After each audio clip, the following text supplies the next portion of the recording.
ನಮಸ್ಕಾರ Karnataka. Workout routine plan ಮಾಡೋದು ತುಂಬಾ ಜನಕ್ಕೆ ಕಷ್ಟ ಅನ್ಸುತ್ತೆ. ನಿಮ್ಗೆ ಅದನ್ನ ಈಸಿ ಹೇಗ್ ಮಾಡ್ಬೋದು ಅಂತ ನಾನು ಹೇಳ್ತೀನಿ ಬನ್ನಿ.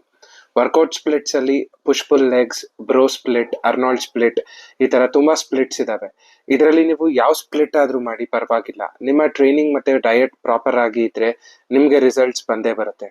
ಉದಾಹರಣೆಗೆ ಮಂಡೇ ಚೆಸ್ಟ್ ಮತ್ತೆ ಶೋಲ್ಡರ್ಸ್, ಇದರಲ್ಲಿ 4 ವೇರಿಯೇಷನ್ಸ್ ಚೆಸ್ಟ್ ಮತ್ತೆ 2 variations shoulders. Tuesday back and biceps, ಇದರಲ್ಲಿ 4 ವೇರಿಯೇಷನ್ಸ್ ಬ್ಯಾಕ್ ಮತ್ತೆ 2 ವೇರಿಯೇಷನ್ಸ್ ಬೈಸೆಪ್ಸ್. ವೆಡ್ನೆಸ್ಡೇ ರೆಸ್ಟ್ ಕೊಡಿ. ಥರ್ಸ್ಡೇ ಲೆಗ್ಸ್ ಅಂಡ್ ಟ್ರೈಸೆಪ್ಸ್, ಇದರಲ್ಲಿ 4 ವೇರಿಯೇಷನ್ಸ್ ಲೆಗ್ಸ್ ಹಾಗೆ 2 ವೇರಿಯೇಷನ್ಸ್ ಟ್ರೈಸೆಪ್ಸ್. ಹೀಗೆ ಒಂದು ಸೈಕಲ್ ಆದ್ಮೇಲೆ ಮತ್ತೆ ಚೆಸ್ಟ್ ಅಂಡ್ ಶೋಲ್ಡರ್ಸ್ಗೆ ಬಂದಾಗ ಶೋಲ್ಡರ್ಸ್ಗೆ 4 ವೇರಿಯೇಷನ್ಸ್ ಮತ್ತೆ ಚೆಸ್ಟ್ಗೆ 2 ವೇರಿಯೇಷನ್ಸ್.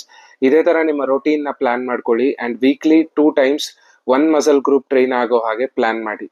ಮತ್ತೆ ರೆಸ್ಟ್ಗೆ ಕೂಡ ಇಂಪಾರ್ಟೆನ್ಸ್ ಕೊಡಿ. ನಿಮ್ಮ ಮಸಲ್ಸ್ ಚೆನ್ನಾಗಿ ಗ್ರೋ ಆಗಕ್ಕೆ ರೆಸ್ಟ್ ಕೂಡ ಬೇಕು. ರೊಟೀನ್ ಅನ್ನೋದು ತುಂಬಾ ಇಂಪಾರ್ಟೆಂಟ್. ಸೊ ನಿಮ್ಗೆ ಕಂಫರ್ಟಬಲ್ ಇರೋ ಪ್ಲಾನ್ ನ ಮಾಡ್ಕೊಂಡು ಅದನ್ನ ಡೈರಿಲಿ ಬರೆದಿಟ್ಕೊಂಡು ಡೈಲಿ ಫಾಲೋ ಮಾಡ್ತಾ ಬನ್ನಿ. ಇದೇ ರೀತಿ ಫಿಟ್ನೆಸ್ ಟಿಪ್ಸ್ಗೋಸ್ಕರ ನನ್ನ ಪೇಜ್ನ ಫಾಲೋ ಮಾಡಿ.